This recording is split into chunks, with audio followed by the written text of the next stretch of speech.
So it hasn't escaped me that at the end of last year, we did a video where I made a prediction that said we would hear something or have a new bill on NHI easily by June this year.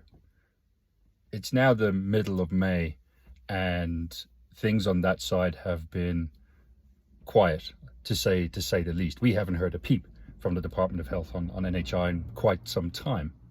And I thought, well, I'm going to have to address this. I'm going to have to own up and I'm going to have to, kind of eat humble pie. But at the same time, I thought maybe this is an opportunity. You see, in hindsight, I think addressing NHI once something comes out and it's all over the press and it's in the papers and it's on the news and everybody wants their 2 cents worth and there's a lot of angry politicians throwing all sorts of things out of the cot. I think that's a bad time to try and get your voice in and to try and bring some degree of rationality to it. Instead, what I thought was maybe we should take the opportunity for the opportunity of this silence or this quiet to have a pre-chat. You see, NHI is a complex, emotive thing, and it's not something that you can speak about or deal with ham-fistedly. You need to treat it in the same way that a Durbanite would treat the Atlantic Ocean when they go down to Cape Town. You need to wade into it carefully, tiptoe your way in, which is what we're going to do. You might also be asking, Derry, why are we talking from your car? Well, because you're in a bit of luck. We're going to go on a bit of a field trip.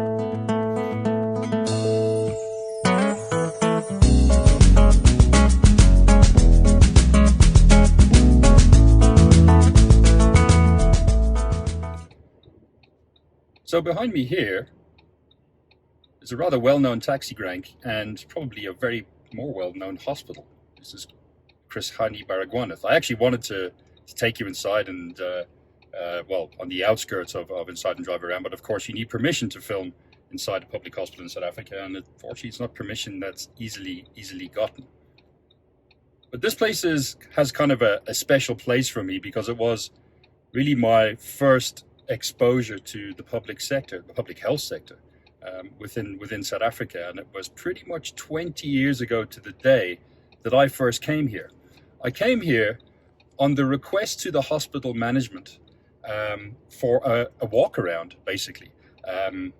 Then I was a young consultant, and I had a bunch of guys that I worked with, and I said, guys, I think it's a good idea for us to go and get a feeling of what the other side of healthcare looks like.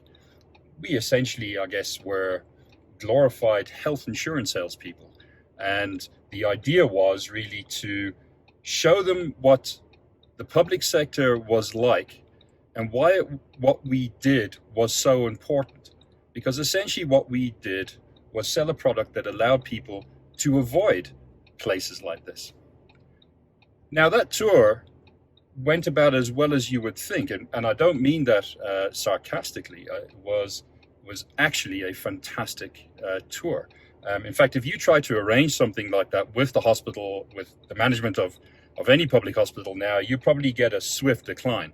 Back then, they were very pleased to have us. They asked us, why are you coming to why do you want to see Baragwanath? And we said, well, we'd like to see what it looks like. We want to see what the conditions are like, particularly in relation to a private sector hospital.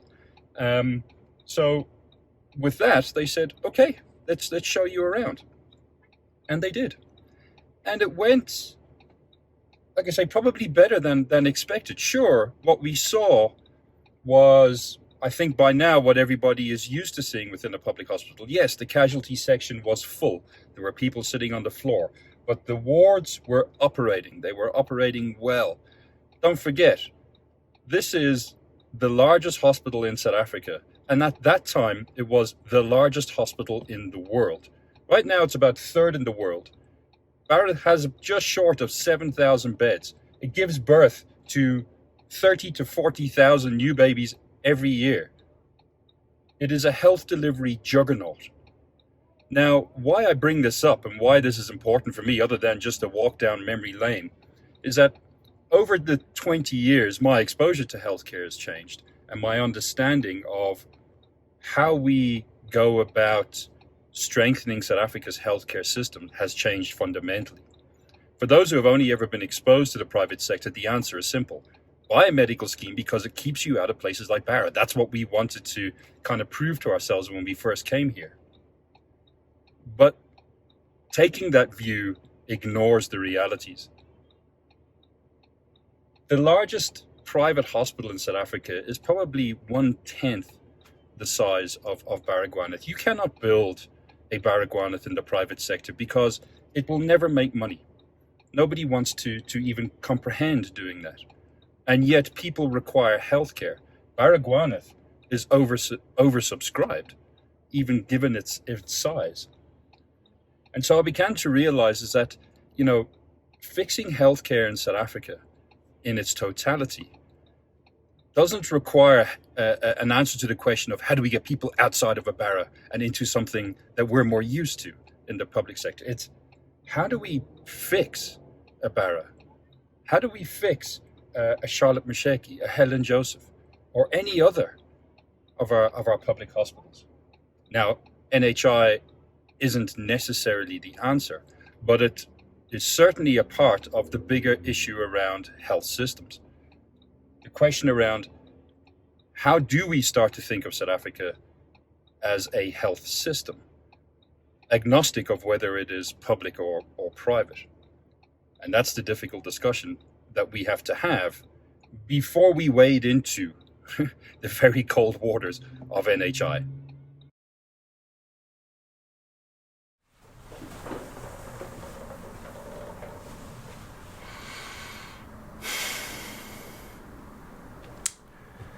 The law of Murphy is strong with this one.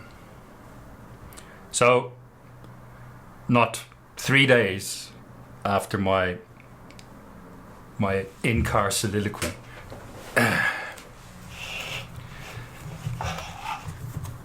did we get this?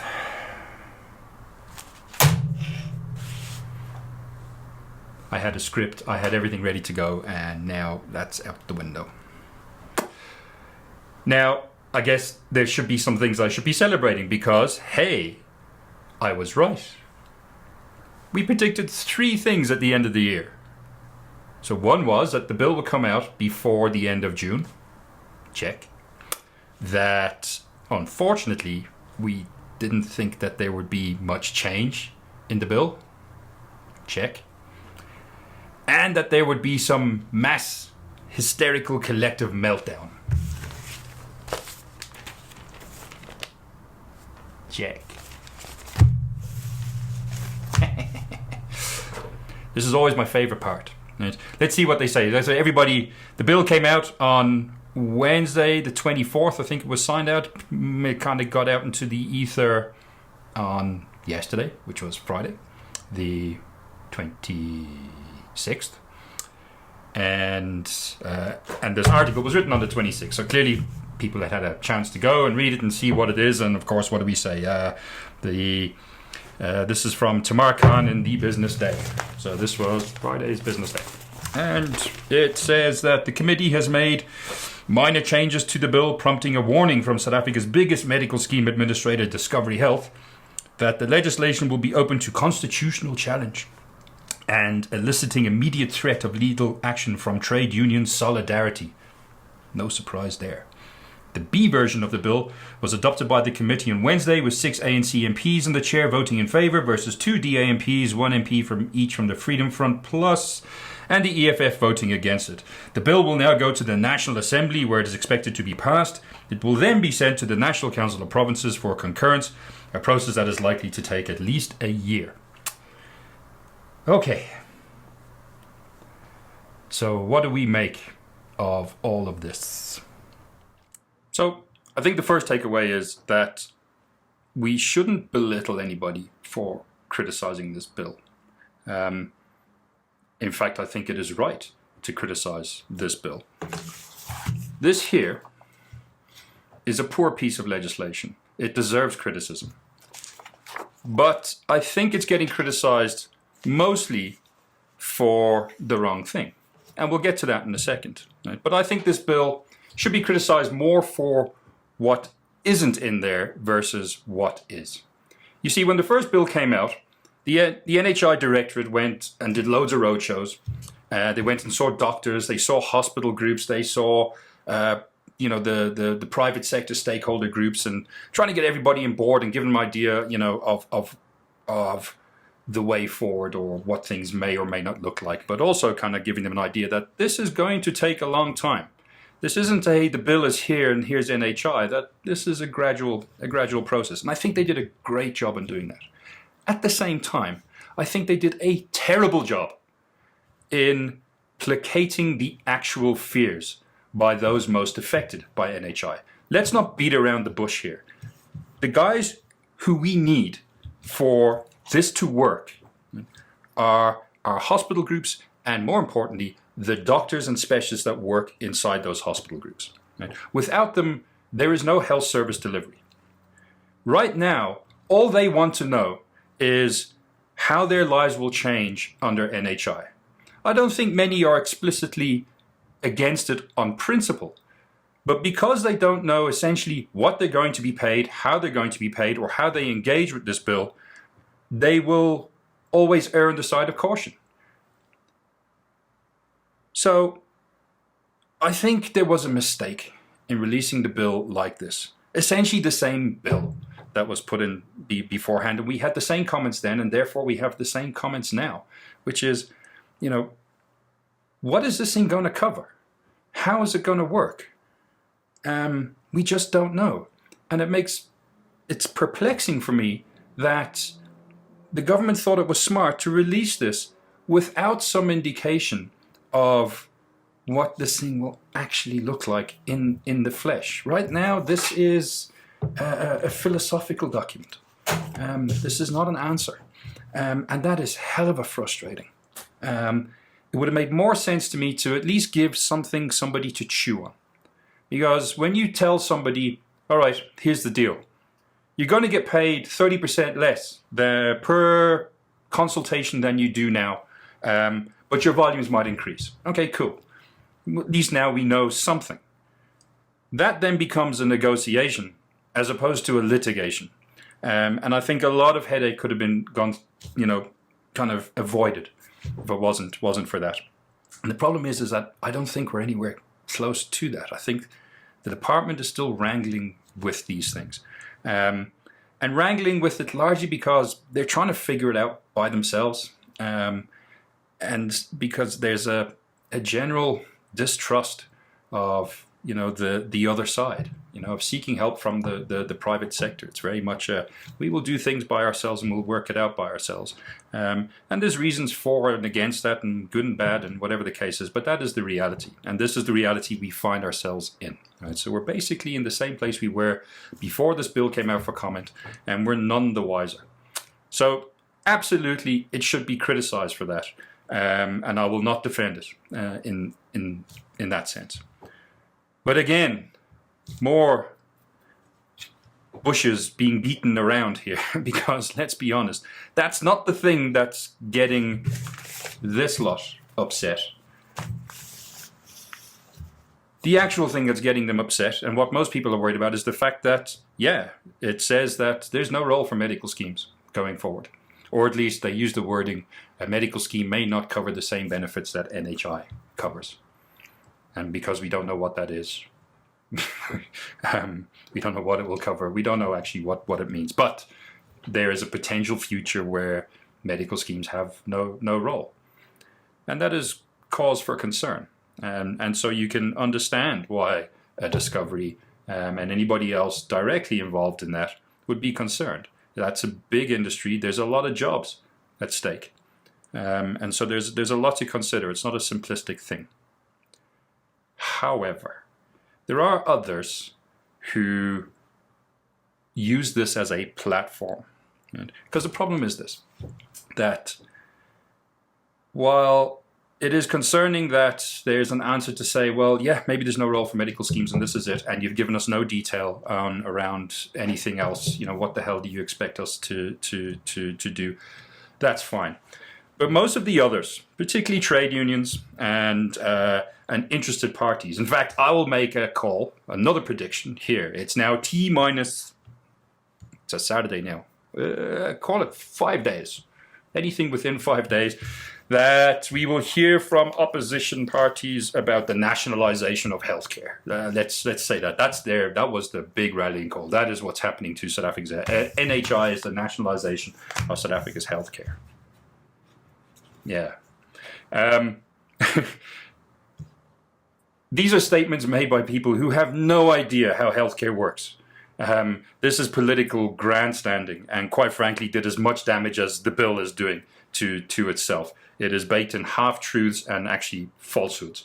It is an idiotic thing to say, but it was said nonetheless, and I think it will be said again. But a lot of interested parties essentially are here because they don't like the idea of medical schemes going away, or less the idea of medical schemes going away, but what they really want to do is protect the status quo within the private healthcare industry. And it works because the alternative to the private healthcare industry is our public health sector. And because our public health sector is in such a disarray, it's easy to see the private healthcare sector as the paragon of greatness, right? That it's something that should be protected. Right?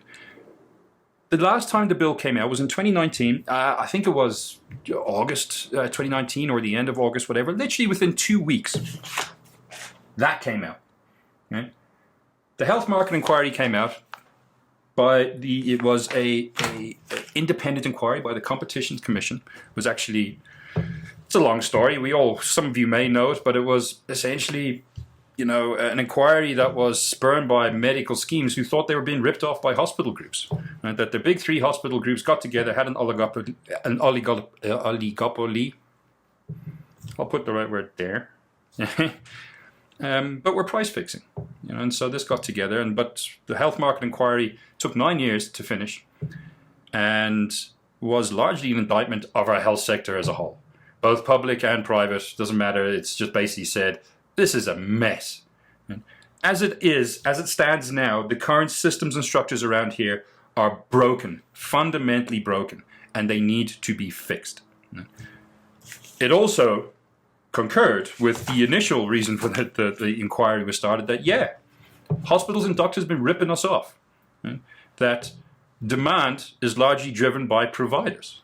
We have what they call provider-driven demand, just a different way of saying that. And so therefore your supplier has total control over the economics within healthcare. That is the reason you and I pay as much as we do for healthcare, more than any other reason. There are others, and some may point to regulation and others, but no, this is it. No one said a peep about this when it came out. I couldn't find an article, right, or a statement by any political party or interested trade union or any other association, whether it's to do with free markets or anything else. In fact, they went on about how national health insurance will destroy competition, and that the free market must be allowed to prevail. Yeah, really? Yeah, we've been doing a great job up until now. The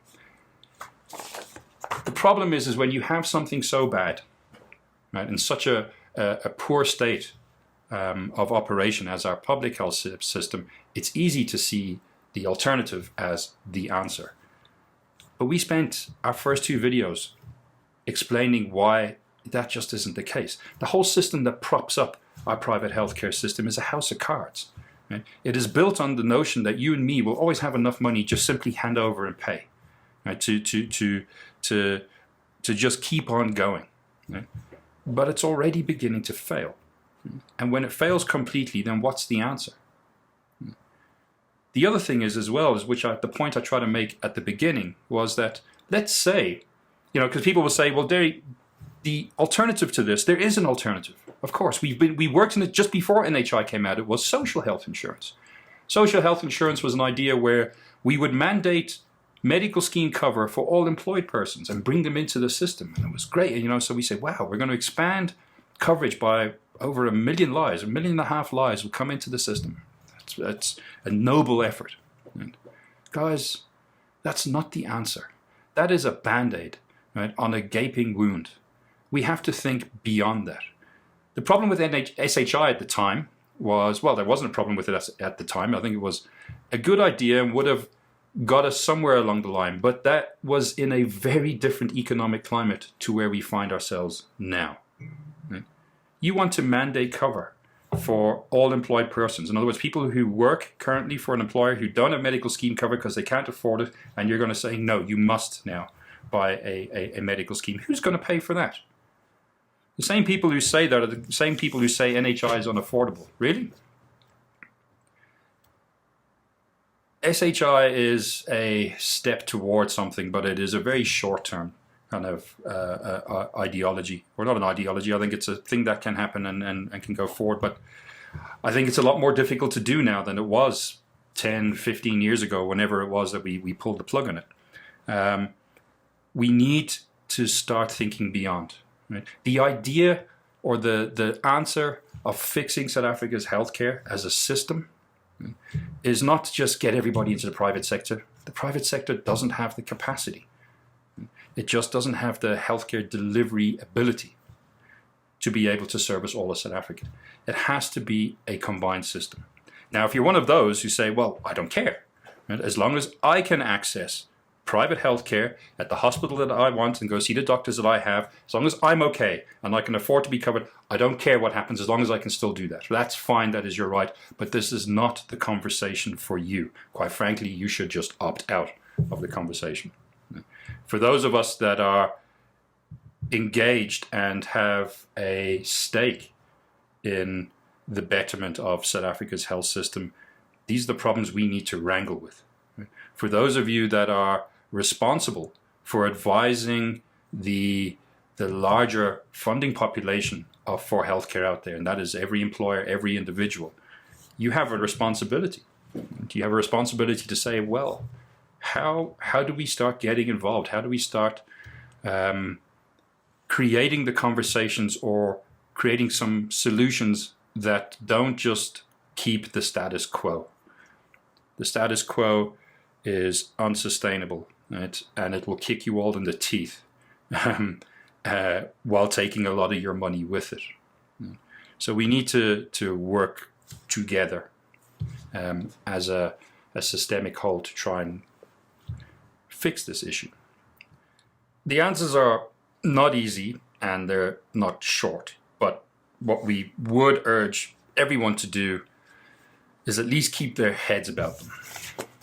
To try and take this with as many bags of salt as is humanly necessary, to pretty much ignore anything that comes from any politician around NHI, particularly opposition politicians, and to work through it yourselves. Firstly, make sure you understand what this bill actually says. Make sure you understand the construct of NHI as it stands. You cannot criticize anything in here without actually knowing what it is proposing.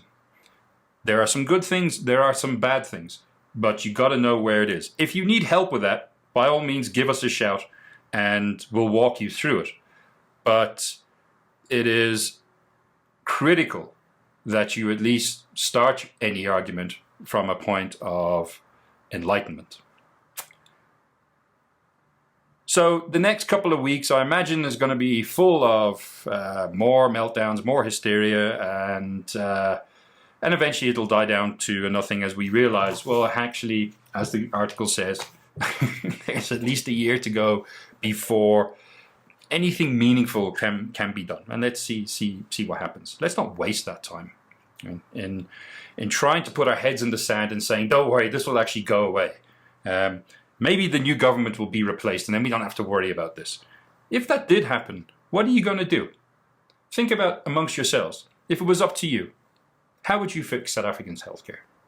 How would you get the outcomes that everybody deserves?